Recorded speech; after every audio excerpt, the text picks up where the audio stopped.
Okay, so we have two particles colliding, so we draw them before. P and Q, masses 6 and 4. That's initially got a velocity of 2.5. Afterwards, we know they coalesce, they join together.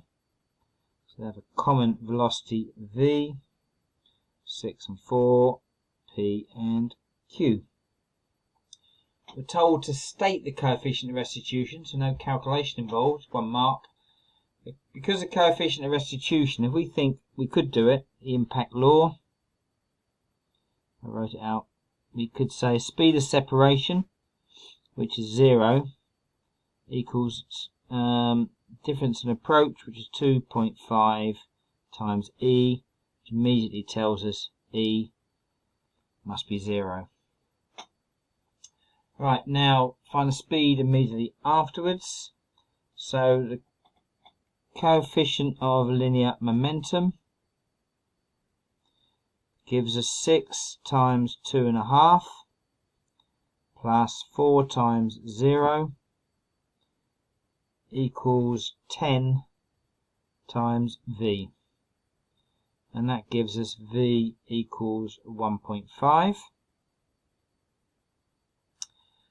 And then it asks for the loss in kinetic energy. So kinetic energy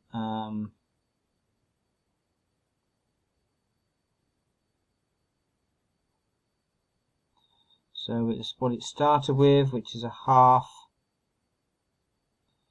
times 6 times 2.5 squared. And what does it end up with? Half times 10 times 1.5 squared, and that equals 7.5 joules. Then it says calculate the kinetic energy lost in the collision. Oh, sorry, just done that, 7 joules. Then it says given the combined come to rest after travelling 2 meters, find the coefficient of friction. Okay, so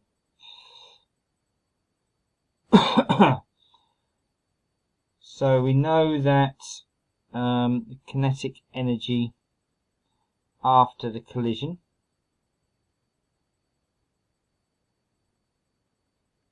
is a half combined mass times 1.5 squared, which is 11.25.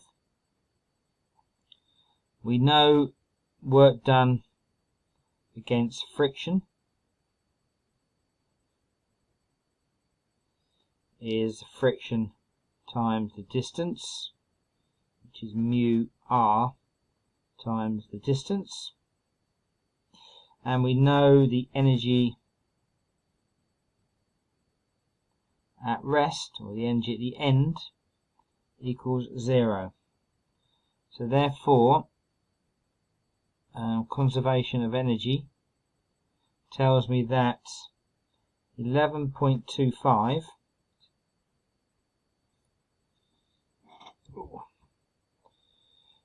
is initial energy. Take away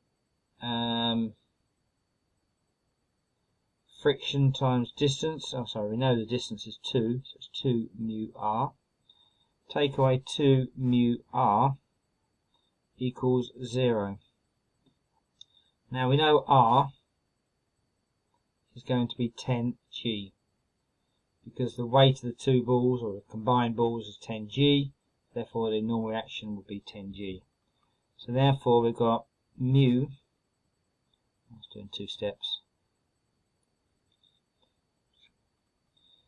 take away, so 10 g is 98, so 196 mu equals 0.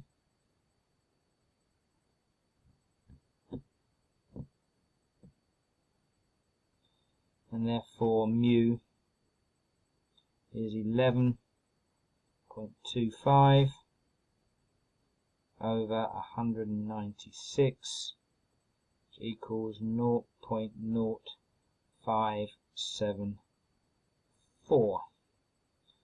3 sig figs. Okay, that's the end of that question.